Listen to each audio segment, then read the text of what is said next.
Hər vaxtınız xeyir olsun Çinarə. Artıq demək olar ki, heç kimə sir deyil ki, məhsulların qiymətində artım müşahidə olunur və şəxslər müxtəlif mağazalara hətta getdiyi anda da istər ki, yenik vasitələri olsun, istər digər istehlak məhsulları olsun ki, onların qiymətində artım müşahidə olunur və hətta ciblərinə uyğun, münasib qiyməti olanı tapmaqda çətinlik çəkirlər. Və elə Dövlət Statistika Komitəsinin açıqladığı rəqəmə görə də istehlak məhsullarının qiymətində cari ilin yəni yanvar-noyabr aylarında eyni dövrlə müqayisədə, yəni ötən ilin eyni dövrü ilə müqayisədə 10%-dək artım müşahidə olunur. Daha təfərrüatlı informasiyanı indiki məqamda nə qədərlik dəqiq rəqəmlərlə hansı qədər artım müşahidə olunur və irəliləyən dövrlərdə də biz bunu müşahidə edə biləcəyik mi? Əgər edəcəksə, nə qədər müddətə, nə qədərlik bir artımdan söhbət gedəcək? Detallı informasiyaları qonağın iqtisadçı Elçin Rəşidovdan alacağıq.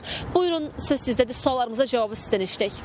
Təşəkkür edirəm. Siz düz qeyd elədiniz ki, rəsmi inflyasiya 5.7% olsa da, yəni müşahidələr, əhali, əksər adamlar qiymətlərin daha çox artımı olduğunu qeyd edir və eyni zamanda son 5 ildə əgər siz tendensiyanı izləsəniz, bu ərzaq qiymətləri həmişə ümumi inflyasiyadan daha yüksək qiymətlərlə artıbdır. Bu deməkdir ki, ərzaq qiymətlərindən faiz etibarilə ən çox istifadə edən, yəni daha həssas qruplar, yəni aşağı gəlirli qruplara inflyasiya daha çox təsir edir.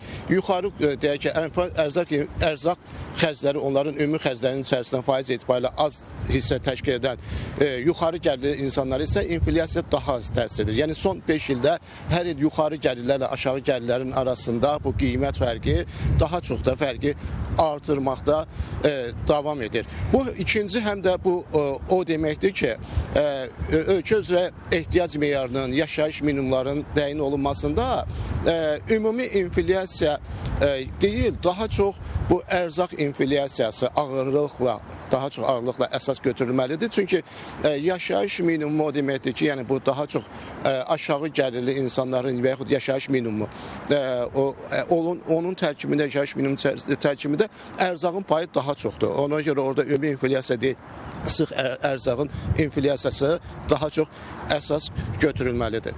Təşəkkür edirəm informasiyaları bizlə paylaşdığınız üçün. Bəli, elə ekspertimin də vurğuladığı kimi yaşayış minimumu elə Milli Məclisin müzakirəsində də qeyd olundu ki, bu 300 manat olaraq müəyyən edildi. Amma hər hansı bir şəxs o 300 manatla mağazaya daxil olduqda, bir ailə başçısı mağazaya daxil olduqda nə gigiyenik vasitə, nə ailənin geyim tələbatı, nə də ki, digər ərzaq məhsullarını almağa yetmir o məbləğ və bu baxımdan da bir qədər insanlar çətinliklə üzləşirlər. Daha aşağı gəlirli şəxslər və elə bu baxımdan daha əlavə bu istiqamətdə tədbirlərin görülməsinə ehtiyac var ki, iqtisadi baxımdan o yüksəlişi ərzaq məhsullarında düzdür hiss edirik, amma bir qədər daha yüngülləşdirici addımların atılmasına ehtiyac var ki, insanlar rahat şəkildə yaşayışını təmin edə bilsinlər. Çatdıra biləcəyimiz informasiyalar bu qədərdir. Sözü yenidən sizə ötürürəm.